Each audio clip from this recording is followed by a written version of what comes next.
Quando é bom fazer uma sustentação oral? Quando vale a pena fazer uma sustentação oral?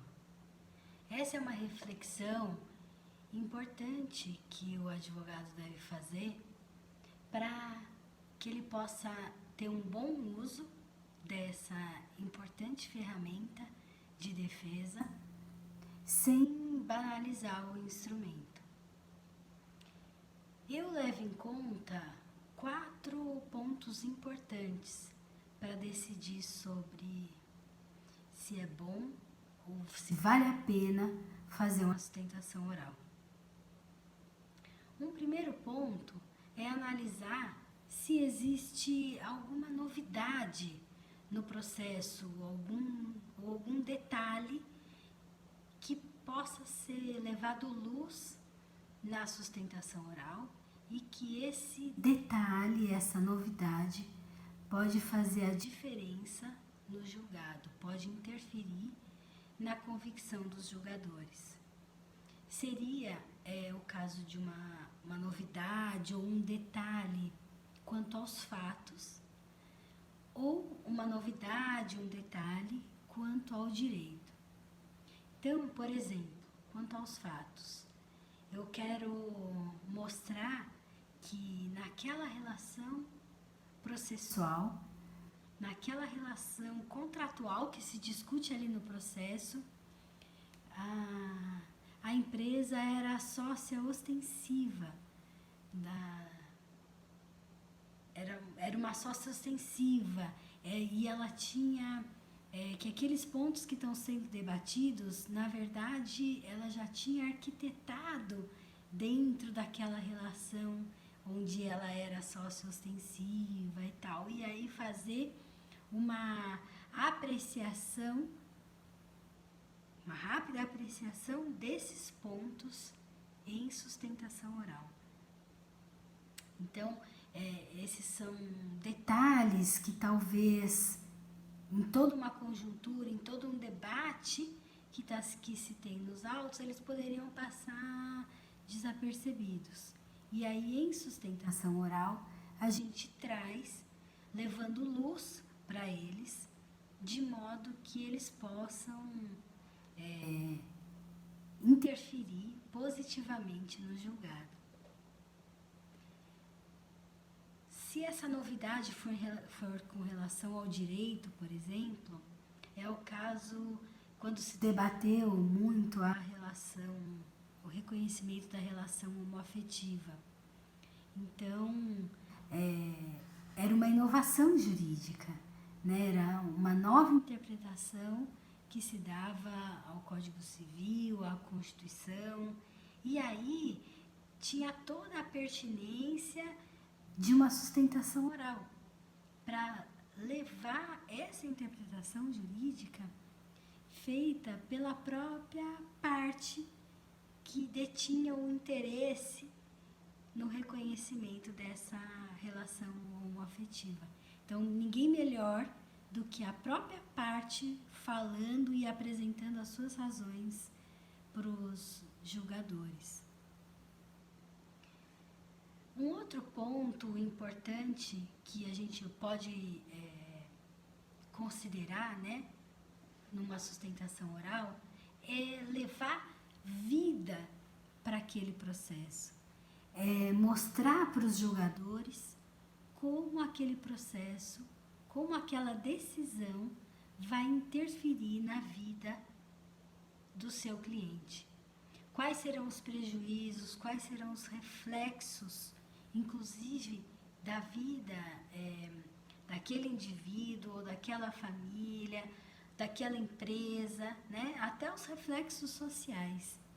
Então, por isso que eu digo que é levar vida para o processo, porque é mostrar a realidade da consequência daquele julgado. Para além daqueles papéis e daquelas letrinhas, tudo o que vai suceder a partir desse julgado. Então, isso certamente interfere na convicção do julgador e tem total importância naquele processo. terceiro elemento que pode ser levado em sustentação oral são aquelas situações que podem ser reconhecidas, situações processuais que podem ser reconhecidas de ofício pelo juiz e que não foram levadas para dentro do processo por algum motivo, como, por exemplo, a prescrição, a litispendência, a coisa julgada, ou algum elemento de validade processual que também esteja comprometido.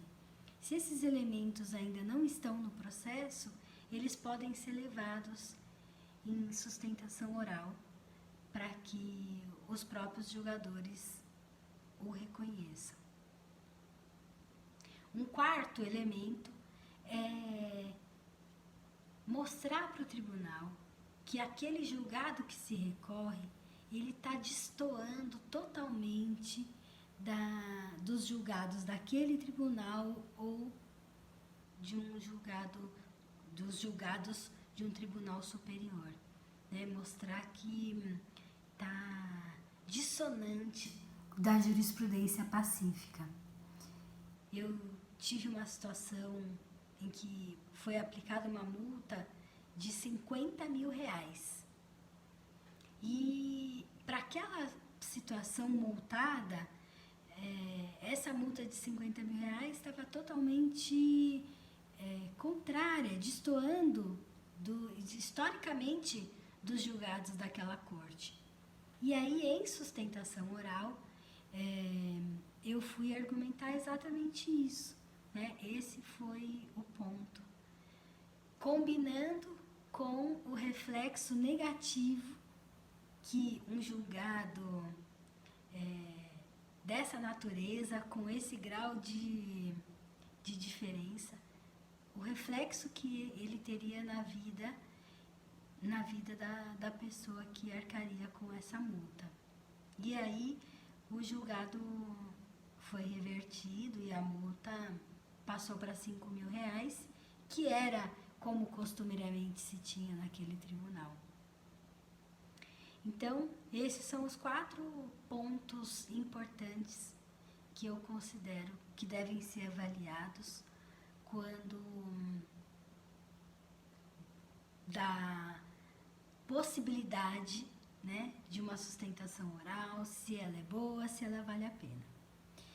Lembrando que não são para todos os recursos que cabe sustentação oral, não. O artigo 937 do Código de Processo Civil, ele elenca ali os recursos cabíveis de sustentação oral, como o recurso de apelação, o recurso ordinário, recurso especial, recurso extraordinário, embargos de divergência, mandado de segurança, reclamação, ação rescisória, e também para o agravo de instrumento, quando ele tratar de tutela de evidência e a tutela de urgência. Lembrando que o regimento interno do tribunal, ele pode permitir a sustentação oral em outros recursos também. Então, essas são as reflexões que eu queria contribuir e espero ter contribuído.